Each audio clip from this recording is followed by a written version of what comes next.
বাইরে প্রচুর বৃষ্টি হচ্ছে, কিন্তু আমাকে আসতেই হতো, কারণ 9 আর 10-এর যে সেকেন্ড সামেটিভ এক্সাম সেটা কাছাকাছি চলে এসছে, আর কয়েকদিন বাকি, 2-1 দিন বাকি।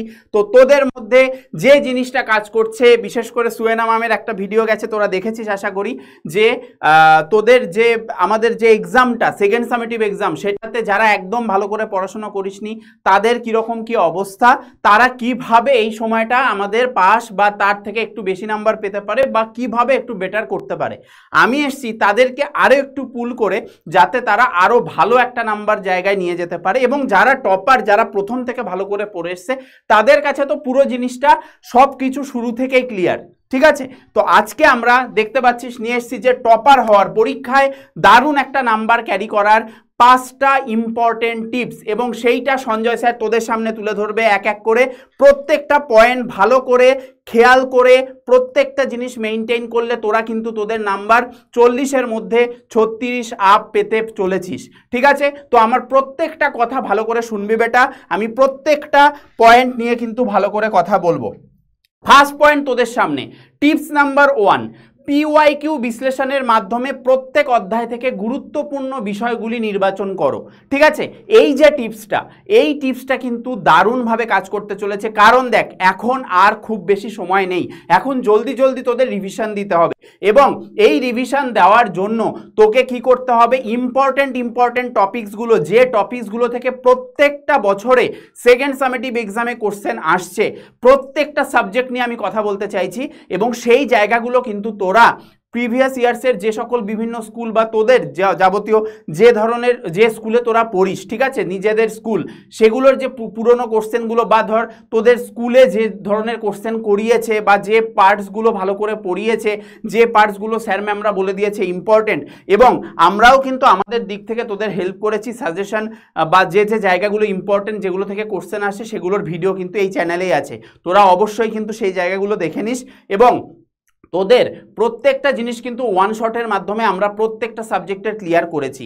তো তার মাধ্যমেও কিন্তু তোরা সেই গুরুত্বপূর্ণ যে টপিকগুলো বা গুরুত্বপূর্ণ যে পার্টগুলো, সেগুলো কিন্তু ভালো করে ক্লিয়ার করতে হবে। 9-10 বোথ স্টুডেন্টসরা কিন্তু আমার এই ভিডিওর থাম্বনেল দেখে যারা যারা চলে এসছিস, অবশ্যই কমেন্ট সেকশানে কমেন্ট কর যে কারা কারা থাম্বনেল দেখে চলে এসছিস, যাদের মধ্যে সেই খিদেটা আছে, যারা তাদের নাম্বারটাকে আরও ভালো লেভেলে তুলতে চায়, তারা অবশ্যই এই থাম্বনেল দেখে চলে এসছিস। আর যাদের ইচ্ছা আরো বেশি, তারা অবশ্যই সার্চ করে হয়তো এই ভিডিওটা পেয়েছিস, তারাও কিন্তু কমেন্ট সেকশনে কমেন্টটা করে দিস। ঠিক আছে, তাহলে এটা আমাদের টিপস নাম্বার 1। আমাদের প্রথমেই মাথায় কি আনতে হবে, যে আমরা এখন ইম্পর্টেন্ট জায়গাগুলো কিন্তু কোনো রকমভাবেই আমরা ছাড়বো না। সেই জায়গাগুলো চুজ করতে গেলে আমাদের স্কুলের যাবতীয় যা ইম্পর্টেন্ট যে যে জায়গাগুলো বলেছে স্যাররা, বা আমরা যেগুলো তোদের প্রোভাইড করেছি, সেই জায়গা প্রত্যেকটা ভালো করে দেখে নিতে হবে। ঠিক আছে, এটা আমাদের tips number 1। Next tips number 2, তোরা নিজেদের শুরু থেকে কিন্তু নোটস বানিয়েছিস, বা ধর যারা আমাদের সাথে জুড়েছিলি, বা যারা যে জায়গা থেকেই পড়ছিস, সেই জায়গা থেকে কিন্তু তোদের নোটস দেওয়া হয়েছে।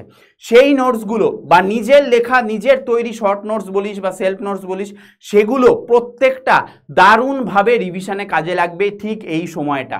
ঠিক আছে, এই জন্যই কিন্তু এই এক্সামের আগে যাতে জলদি জলদি তোরা রিভিশন করতে পারিস, সেই কারণেই কিন্তু তোরা কি করিস, এই নোটসগুলো তৈরি করিস। তাহলে এখন সময় চলে এসছে এই নোটসগুলোকে ইউজ করার। ভালো করে যতটা জলদি হয়, যত বারবার রিভিশন দেওয়া হয়, সেগুলো কিন্তু আমাদের করতে হবে। এবং তোরা জানিস, যেহেতু 40 মার্কসের এক্সাম, তোদের কিন্তু এক এক দিনে 2টো করে এক্সামের ব্যাপার থাকে, তার জন্য কিন্তু তোদের রিভিশন স্পিডটা বাড়াতে এই নোটসগুলো কিন্তু খুব বেশি কাজে লাগবে। So rely on that notes, এবং ভালো করে আমরা যাতে ওই প্রত্যেকটা জায়গা, যে যে জায়গাগুলো ইম্পর্টেন্ট আমরা দেখে এসেছি বা স্যার ম্যামরা বলেছে, সেই জায়গাগুলো কিন্তু খুব দারুণ করে আমরা যেন ক্লিয়ার করে রাখি। ঠিক আছে, ভালো করে রিভিশন করতে হবে। টিপস নাম্বার 3তে আমাদের আরও একটা ইম্পর্টেন্ট, যেটা আমাদের নাম্বারটাকে আরও একটু এগিয়ে যেতে হেল্প করবে, সেটা কি, যত বেশি তোরা নিউমেরিক্যাল, বিভিন্ন সাবজেক্টে দেখবি ম্যাথস তো পুরোটাই নিউমেরিক্যাল বেসড, ফিজিক্যাল সায়েন্সেও নিউমেরিক্যালস আছে, আমাদের 9-10-এ লাইফ সায়েন্সেও কিন্তু কিছু কিছু জায়গায় নিউমেরিক্যালস আছে, বিভিন্ন রকম ম্যাথসের প্রবলেমস আছে, জিওগ্রাফিতেও কিছু কিছু জায়গায় থাকে। সেই জায়গাগুলো আমাদের ভালো করে করতে হবে। তার সাথে কি করতে হবে, প্রত্যেকটা সাবজেক্টেই বেশি করে কিন্তু আমাদের ডায়াগ্রাম আসে। ঠিক আছে, তো ডায়াগ্রাম বেস যে সকল কোশ্চেন আসে, যেগুলো আমরা ক্লাসেও বলে দিয়েছি বা আমরা সাজেশনে বা তোদের স্কুল থেকে বলা হয়েছে যে যে জায়গাগুলো ইম্পর্টেন্ট, সেই ডায়াগ্রামগুলো ভালো করে হাতে এঁকে প্র্যাকটিস করতে থাক। যত বেশি প্র্যাকটিস করবি তত কিন্তু তোর এক্সামে সেই ডায়াগ্রামগুলো আঁকতে তোদের কিন্তু কম সময় লাগবে। তাই যত বেশি ভালো করে কম বেশি করে আমাদের কিন্তু সময় বের করে নিজে নিজে প্র্যাকটিস করতে হবে। যত জলদি আমরা প্র্যাকটিস করব এবং তার যে পয়েন্টসগুলো সেগুলো ভালো করে জানবো, ভালো করে লিখবো, তত কিন্তু আমরা কম সময়ে এক্সামে সেটা নামিয়ে আসতে পারবো। নেক্সট হচ্ছে ফর্মুলা অনুশীলন করব। ফর্মুলা বিভিন্ন আমাদের বিশেষ করে সায়েন্সেরগুলোতে তো ফর্মুলা প্রত্যেকটা জায়গা থেকে ফর্মুলা কমন, ঠিক আছে। ম্যাথসে তো প্রচুর ফর্মুলা আছে, ত্রিকোণমিতি থেকে শুরু করে বীজগণিত থেকে শুরু করে, ঠিক আছে, পাটিগণিত থেকে শুরু করে, এমনকি ফিজিক্যাল সায়েন্সেও কিন্তু অনেক জায়গায় ফর্মুলা বেসড কোশ্চেন আসে। তো সেই জায়গাগুলো আমাদের ফর্মুলা একটা জায়গায় একটা খাতায় রো ওয়াইজ বা কলাম ওয়াইজ আমরা কিন্তু সেগুলোকে লিখে বারবার করে প্র্যাকটিস করব। তেমন হলে যদি আমার ভাই বা বোন থাকে বা মা বা বাবা থাকে, তাকে কিন্তু আমি ধরতে দেবো, ঠিক আছে, যে হ্যাঁ আমাকে এই ফর্মুলাগুলো ধরো, আমি পরপর বলতে থাকি, মেলাতে থাকো যে আমি ঠিক বলছি কিনা, ঠিক আছে। লাইফ সায়েন্সেও কিছু জায়গায় আছে কম আছে, তো সেই ফর্মুলাগুলো কিন্তু আমাকে ভালো করে প্র্যাকটিস করতে হবে। হাতে প্র্যাকটিস করলে আমাদের রিটেন মেমোরিতে থেকে যাবে, কারণ আমাদের এক্সামটাও রিটেনে, ঠিক আছে। তাহলে এইটা হচ্ছে টিপস নাম্বার 3। 4 নম্বর যে টিপসটা সেটা আরো দুর্দান্ত, ঠিক আছে। এটা তোদের কি করতে হবে, পরীক্ষার আগে সিনসিয়ারলি 2-3টে মক টেস্ট দিলে কিন্তু খুব ভালো হবে।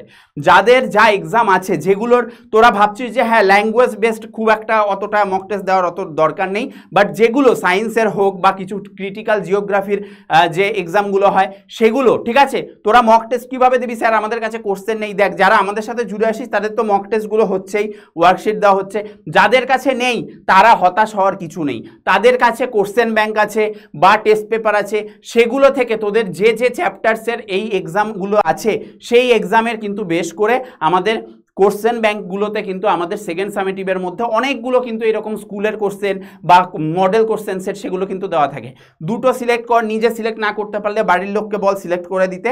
সেই দুটো একদম সিনসিয়ারলি এক্সামে যেরকমভাবে আমাদের কোশ্চেন দেখে আমাদের অ্যান্সার করতে হয়, একদম প্রপারলি টাইম মেনটেন করে, স্টপ ওয়াচ ধরে বা মোবাইলেও এখন ঘড়ি থাকে, ঠিক আছে, সেখান থেকে টাইম স্টপ ওয়াচ চালু করে হোক, বা আমাদের যে ঘড়ি, ঠিক আছে, নর্মাল ঘড়ি, সেখানে টাইম বেঁধে একদম প্রপারলি যেরকম সময় অনুযায়ী আমাদের এক্সাম হয় 1.5 ঘন্টা, সেটাকে ধরে একদম প্রপারলি সুন্দর করে 2টো করে অন্তত মক টেস্ট দিয়ে ফেল। 3টে না হলেও 2টো করে অন্তত দিয়ে ফেল। বিশেষ করে সায়েন্সের এক্সামগুলোতে কিন্তু এই মক টেস্টটা তোদের হেল্প করতে অবশ্যই সাহায্য করবে, আমার কথা মিলিয়ে নিস, ঠিক আছে। আর লাস্ট যে স্টেপটা সেটা তোদের সামনে আমার একটা খুব বড় সাজেশন। অনেক খেটেছিস তোরা, আরও খাটছিস, আমার কথা শুনে চলছিস। এই লাস্ট আমাদের এই যে শুরুর যে ফার্স্ট 4টে টিপস তোরা যদি প্রপারলি মেনটেন করিস, তাহলে তোরা 5 নম্বর টিপস অবশ্যই মানে বাধ্য, ঠিক আছে, সেটা করতে তোদের বাধ্য, ঠিক আছে। কারণ কি, এখানে আমরা টিপস নাম্বার 5-এ তোদেরকে সাজেশন দিতে চাই যে বাবু অনেক পড়াশোনা করেছিস, ভালো করে এক্সামের ওই টাইমটুকু নিজেদেরকে নিয়ে ভাব, নিজে কি করছিস সেইটা নিয়ে ভাব, আশেপাশে কম টাকা, এইখানেই হচ্ছে কম্পিটিশান। আমরা হেলদি কম্পিটিশান করি, ঠিক আছে, সেটা নর্মাল টাইমে ঠিক আছে, বাট এক্সাম হলে কিন্তু আমাদের একদম কম্পিটিটিভ ম্যানারেই কিন্তু আমাদের চলতে হবে, নিজেকে নিয়ে ব্যস্ত থাকতে হবে, নিজে টাইম ঘড়ি দেখে একদম প্রপারলি ভালো করে কিন্তু এক্সাম দিতে হবে। একদম নিজের 200% দিয়ে দে, যতটা ফোকাস করা যায় নিজের ওপর করে, কিন্তু ওইটুকু টাইম শুধুমাত্র তোর জন্য। তোরা নাম্বার বাড়াতে 100% পারবি। আমার এই 5টা টিপস যদি একদম প্রপারলি ফলো করিস এই কয়েকটা দিনের জন্য, তোদের কিন্তু নাম্বার বাড়তে বাধ্য। তাই আশা করব তোদের এই টিপসগুলো কিন্তু খুব কাজে লাগবে। অ্যান্ড বেটা, all the best for your exam. খুব ভালো হবে, দারুণ হবে। তোরা নিজেরা এসে এই এক্সাম দেওয়ার পর কমেন্ট সেকশানে এসে এই ভিডিওতে বলবি আশা করি যে স্যার হ্যাঁ এই 5টা টিপস লাস্ট কয়েকদিন কাজে লাগিয়ে আমাদের কিন্তু রেজাল্টটা অনেক বেটার হয়েছে। অল দ্য বেস্ট, সবাই খুব ভালো হবে, একদম ফাটিয়ে দিয়ে আসবি, তোদের ওপর আমাদের ভরসা আছে। তো আমাদের কিন্তু কোশ্চেন যাবতীয় যা কিছু হয় সেগুলো কিন্তু আমাদের জানাস, কেমন কার কি হলো, যারা আমাদের সাথে যুক্ত আছিস তারা পাঠিয়ে দিস, ঠিক আছে। তো সঞ্জয় স্যার আসছে আজকে অল দ্য বেস্ট বলতে, এবং তোরা ফাটিয়ে দিবি এইটুকু আমাদের গ্যারান্টি। টাটা।